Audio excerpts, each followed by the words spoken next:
जय श्री कृष्ण. स्वागत आहे तुमचं वर्षाच किचन या चॅनलमध्ये. आता आपण मँगोचे वेगवेगळे पदार्थ पाहत आहोत. तर आज आपण पाहणार आहोत मँगोची खीर. तर व्हिडिओ कुठे स्किप न करता संपूर्ण बघा. तर सगळ्यात अगोदर एका कढईमध्ये 1 चमचा तूप घ्यायचं आहे. तूप नॉर्मल असं वितळलं की त्याच्यामध्ये आपल्याला टाकायचं आहे 1 चमचा इथे पोह्याच्या चमच्याने 1 चमचा रवा टाकायचा आहे. साधारण मी इथे छोट्या छोट्या चमच्याने 2 चमचे घेतलेले आहे. तुम्ही जर पोह्याचा मोठा चमचा वापरला तर एकच घ्या.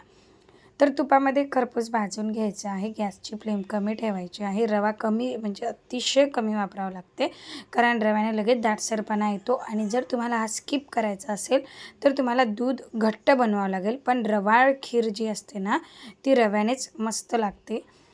रवा नॉर्मल असा भाजला की त्याच्यामध्ये मी इथे वापरणार आहे 2 वाट्या दूध. तर इथे आपल्याला दूध टाकायचं आणि सतत ढवळत राहायचं आहे.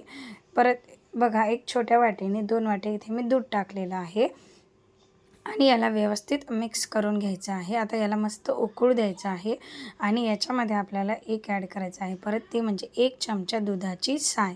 दुधाच्या सायने काय होतं, याला खूप छान क्रीमी टेक्स्चर येतं आणि खीर जी आहे खायला खूप अप्रतिम लागते आणि लवकर होते. विशेष म्हणजे आपल्याला जास्त वेळ गॅस चालू ठेवायचं काम नाही आहे. लवकर दाटसर होते म्हणून क्रीम टाकायची आणि रवाने सुद्धा लवकर दाटसरपणा येते. तर अशा पद्धतीने हे बघा हळूहळू ते घट्ट व्हायला लागलेलं आहे. या स्टेजमध्ये आपल्याला इथे टाकायचं आहे चवीपुरती याच्यामध्ये साखर. साखरेचा कमी वापर करा, कारण खरंच साखरेचा कमी वापर केल्यानं तर म्हणजे खीर जी आहे जास्त गोडही नाही, मध्यम गोड होते. तर मी इथे पोह्याच्या चमच्याने 3 चमचे साखर वापरलेली आहे. आता साखर छान वितळू द्यायची. याला सतत ढवळत राहायचं, कंटिन्युअसली हलवत राहायचं.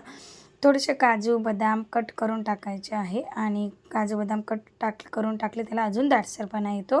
आता बघू शकता आपली खीर जी आहे ती अतिशय मस्त घट्ट दाटसर झालेली आहे.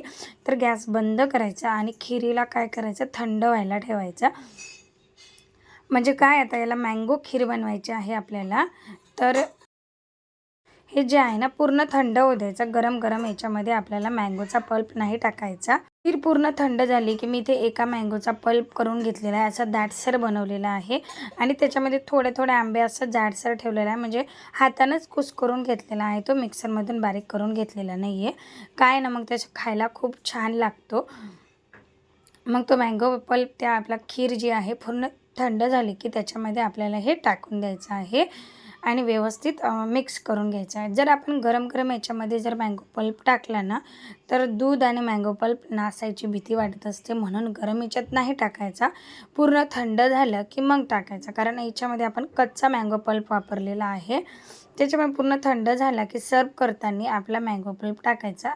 इथे आपली मँगो खीर जी आहे मस्त अशी तयार झालेली आहे. याची चव खरंच खूप छान येतो. मँगोचा तो फ्लेवर खूप भारी लागतो या खिरीमध्ये. तर मँगो सीझन संपायच्या अगोदर एकदा नक्की ट्राय करून बघा.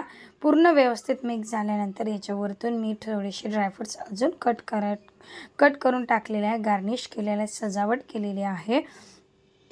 काजू बदाम पिस्ताचे काप तुम्ही थोडे टाकू शकता. झटपट अशी मँगो खीर तयार होते, बघू शकता. फारसा वेळही नाही लागला आणि खायलाही अप्रतिम चवीची एकदम मस्त वेगळी खीर, मँगो खीर. तुम्हाला कशी वाटली ती कमेंट बॉक्समध्ये टाईप करून सांगायला विसरू नका. आणि अशा छान रेसिपीसाठी या चॅनलला लाईक शेअर सबस्क्राईब करा. आता तुम्ही बघू शकता काय मस्त दाटसर आपली खीर इथे तयार झालेली आहे. Thank you. Bye and enjoy mango kheer.